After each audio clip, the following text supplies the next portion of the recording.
All right, guys, welcome back to my channel. My name is Claire Coyle. I am an amateur equestrian, voiceover artist, and actor. And today, in 5 minutes or less, that is my challenge because I ramble like nobody's business. So in 5 minutes or less, I will tell you what kind of horse you should buy. And in actuality, what that means is I will give you the steps to take to probably find a horse that will fit you. So, timer starting now. All right, first things first, let's talk about you. What kind of rider are you? Are you a beginner? Are you advanced? Are you intermediate? Because if you're a dead beginner, you're going to want a real kind, patient, chill horse. Get a trainer. Get a trainer to tell you what level that you actually are, because you might realize after talking to a trainer that you are not the level you thought you were. Because for me, I thought I was pretty advanced at one point till I got bucked off a horse who was less than patient with me and I ended up on the ground. And the worst thing that can happen is you lose your confidence and don't enjoy horseback riding.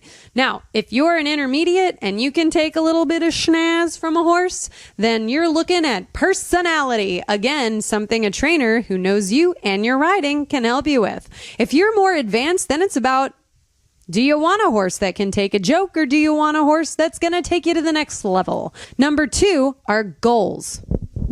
Where are we at? 117. Ooh, doing good.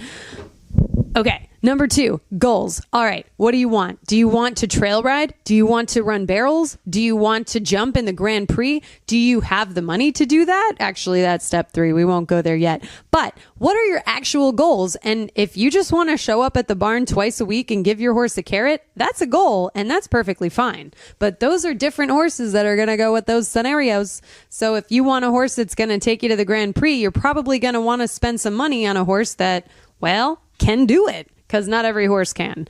Just like people, horses aren't really made to do certain kinds of jobs. Number 3, what is your actual budget? Do you have like $300,000 to spend on a horse? Do you have $1,000 or do you have like $500? There are so many ranges and a lot of it depends on where you live. So look in your area. Go look at sale ads and look at the descriptions, and I can help you translate in another video what some of these descriptions mean.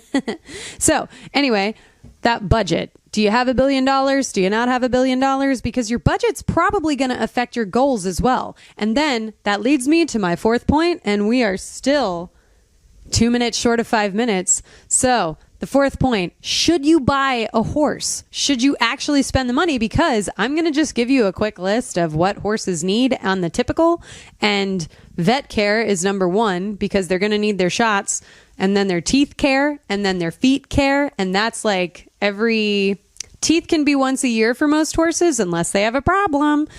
But basically, like a dog or a cat, you take them to the vet once a year, except for horses, you got to trim their hooves. And that's about every 6 to 8 weeks or so for most. And then another expense is if your goals and your budget allow, you're probably going to want to take riding lessons. You're going to want to help your relationship with your horse along so you can get to those, remember we talked about, goals. That's right. So those are 4 steps to really ask yourself and explore in order to understand what kind of horse you should buy. If you're enjoying my content, please like and subscribe.